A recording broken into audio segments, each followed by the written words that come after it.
Good morning. How are you? Well, we have a heat wave. We're in the 40s today, so it's a marvelous day out here. Well, where do we stand on the hill? Let's see. First of all, good news. Insofar as any poll can indicate anything we can rely on, the poll in Georgia this morning on 538, the summation of a bunch of polls, had the Democrats ahead by a fraction of a point, each of them. So both of them are ahead.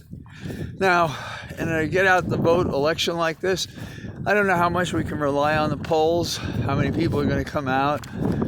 But what we have to keep in mind is I look at the polls so much as how they change over time. And the vectors have been good, meaning to say that our challenges, if you will, because they're challenging two Republican incumbents, have been inching up all the time from the general election till now. Of course, if this fraction of a difference holds true, if we should win on election day or within the days after that when the votes are counted, there's a high likelihood that we're going to have a recount, a legitimate recount there. And that may take several days. So we may not have a result on the 5th or the 6th or the 7th. But right now, those of you who have been contributing, congratulations. Anybody else who can, do. Because not only will this cost funds to run the rest of the election, there will be funds required in order to fight the recount vote afterwards.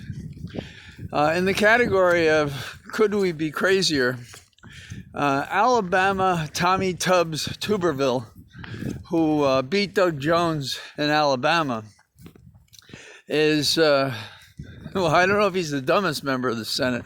There's probably some competition in the Republican caucus for that.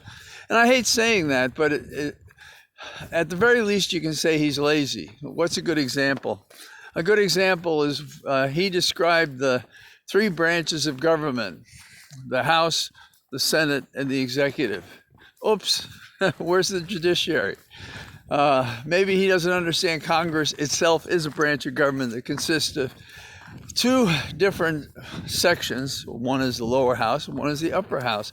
And since these are bodies all across America, how can a man of a decent age as an adult not know that? And there are more examples. And Dana Milbank has got he's got a terrific column in the Washington Post today worth reading. So why do I care about another not so smart member of the U.S. Senate? Because this guy on January the 6th intends to go to the floor and to challenge the electors from the several states that are the battle states. So ultimately he will lose if he does go forward with this, if Moscow Mitch can't stomp him into the ground, because he doesn't want it, because he doesn't want the Republicans on the record in a losing battle that'll affect them in the midterms 2 years from now. So that's that story. The good news is he'll lose. The bad news is that he exists. The good news is that it will embarrass the Republicans and it won't succeed. So there's that. Another thing that interests me is, and all of us, I suppose, is the hacking question. You know, this is pretty interesting how this happened. There are system-wide updates, and among these system-wide updates was put in a patch which created a backdoor that allowed access to thousands and thousands of computer networks, and including some of the most important government networks, including, ironically, Homeland Security. Beautiful, isn't it? And Treasury and Commerce and a whole bunch of them. And these guys are still scratching their heads because they can't find the breadcrumbs of where they went and maybe what they took. Or they're not telling us the truth. So when you hear lulling conversations telling you they didn't get anything, well, you don't know, because they may not be telling us. And how can we trust the same gang? It's ironic that they would conceal from us what the true damage is to the extent they know it. And they're doing this in public when the Russians who did this know that they are not telling us the truth.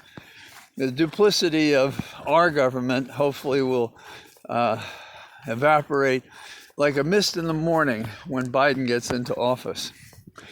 All of this said and done, there are good things happening. We are moving forward to January the 20th when Biden will take office, and that's a good thing.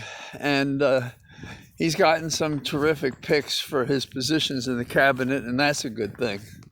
But we're going to be in for some struggles. One good example is when they passed the bill, the stimulus bill. Moscow Mitch went to the floor of the Senate to say, this is what we wanted all along. Really? Not when the House came up with a bill of $3 billion.